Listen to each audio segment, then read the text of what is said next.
రైతు సోదరులకు స్వాగతం. మిర్చి మద్దతు ధర గురించి కేంద్ర రాష్ట్ర ప్రభుత్వాలు తీసుకున్న నిర్ణయాలు మిర్చి రైతుకి ₹1 కూడా ప్రయోజనం చేకూర్చలేదు. రాజస్థాన్ రైతుల తరహాలో మిర్చి రైతులు కీలక నిర్ణయం తీసుకోకపోతే కేంద్ర రాష్ట్ర ప్రభుత్వాలు దిగువచ్చే అవకాశం లేదు.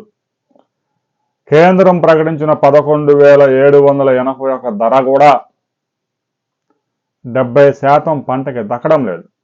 ఏవో 2-3 వెరైటీస్ 12,000, 13,000 ధర పలుకుతున్నాయి కాబట్టి ఆ వెరైటీస్కి అయితే కేంద్ర రాష్ట్ర ప్రభుత్వాలు న్యాయం చేసే అవకాశం లేదు. రాజస్థాన్ రైతులు ఎలాంటి నిర్ణయం తీసుకున్నారు అనే విషయం మీద మనం ఈ వీడియోలో తెలుసుకుందాం. రాజస్థాన్లో ఆముదం పంట పెద్ద ఎత్తున సాగు చేస్తున్నారు. 6 లక్షల ఎకరాల్లో ఆముదం సాగు చేస్తున్నారు. రాజస్థాన్లో చాలా ప్రాంతాల్లో నీటి కరువు ఉంటుంది కాబట్టి అప్పుడప్పుడు పడి వర్షాలతో ఖరీఫ్లో ఆముదం సాగు చేశారు. ప్రస్తుతం మార్కెట్లకు పెద్ద ఎత్తున సరుకు వచ్చింది. కేంద్ర ప్రభుత్వం ₹5,900 మద్దతు ధర ప్రకటించినా కూడా మార్కెట్ యార్డుల్లో కేవలం 5,400, 5,500 మాత్రమే కొనుగోలు చేస్తున్నారు.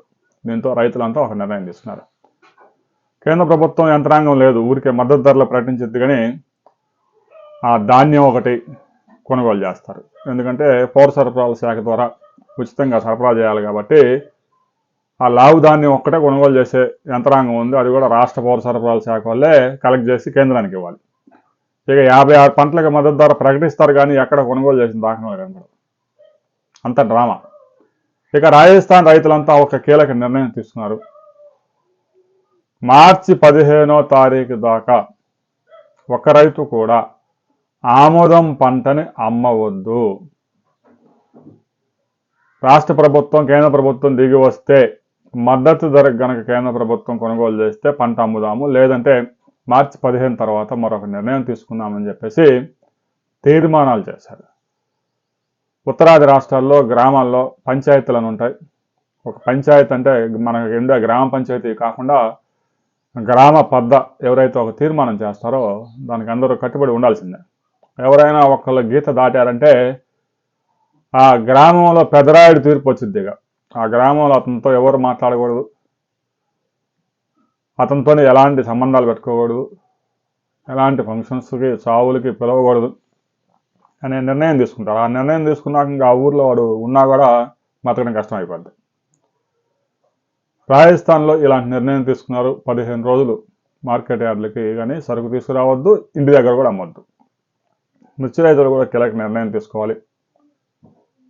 మిర్చిని మార్కెట్ యార్డులకు తీసుకురావడం, ఇంటి దగ్గర అమ్మడం ఒక్క 2 వారాలు కనుక ఆపగలిగితే కేంద్రం రాష్ట్రం కీలక నిర్ణయం తీసుకునే అవకాశం ఉంది. కనీసం ఒక్క రైతుకి 10 క్వింటాలకి క్వింటాకు 5,000 చొప్పున బోనస్ ఇస్తే న్యాయం జరిగే అవకాశం ఉంది కొంతవరకు. ఒక్కో రైతుకు ఒక 50,000 వరకు అన్నా. అలా కాకుండా కేంద్రం మేము 11,781 ఇస్తున్నామంటే కంటి తుడుపు చర్య తప్ప మరొకటి కాదు. మిర్చి రైతు సోదరులు ఎగబడి అమ్ముకోవద్దు. ఇంతకంటే ధరల పతనమయ్యే అవకాశాలు అయితే లేవు. పెద్ద ఎత్తున మిర్చి మార్కెట్లకు వస్తున్న సమయంలోనే కొన్ని వెరైటీస్ 8,000 నుంచి 9,000 నుంచి 10,000 నుంచి 11,000, 12,000, 13,000, 14,000 మంచి వెరైటీస్ ఏదన్నా 2-3 వెరైటీస్ ఉంటే ధర దక్కుతా ఉంది. రాబోయే రోజుల్లో ఎందుకంటే ధర ఇంకా దారుణంగా పతనమయ్యే అవకాశాలు లేవు కాబట్టి 1-2 వారాలు ఓపిక పట్టండి. మిర్చి యార్డులకు సరుకు తీసుకురావద్దు. డిమాండ్ క్రియేట్ చేయాలి, సప్లై తగ్గించండి. రైతు సోదరులు 2 వారాలు ఆగండి. కేంద్ర రాష్ట్ర ప్రభుత్వాలు కూడా కీలక నిర్ణయం తీసుకుంటాయి. ఎక్స్పోర్ట్స్ కూడా పెరిగే అవకాశాలు స్పష్టంగా కనిపిస్తున్నాయి. రాబోయే రోజుల్లో మిర్చి ధరలు ఎలా ఉండబోతా ఉన్నాయి, మార్కెట్ యార్డులకి ఎంత సరుకు రాబోతా ఉంది, కేంద్రం రాష్ట్రం మద్దతు ధర పేరుతో రైతుల్ని ఇలాగనే మోసం చేసి 2 నెలలు టైం పాస్ చేస్తారా, రైతులను ఆదుకునేది ఏమైనా ఉందా అనే విషయంలో మరిన్ని వివరాలతో మరో వీడియోలో తెలుసుకుందాం.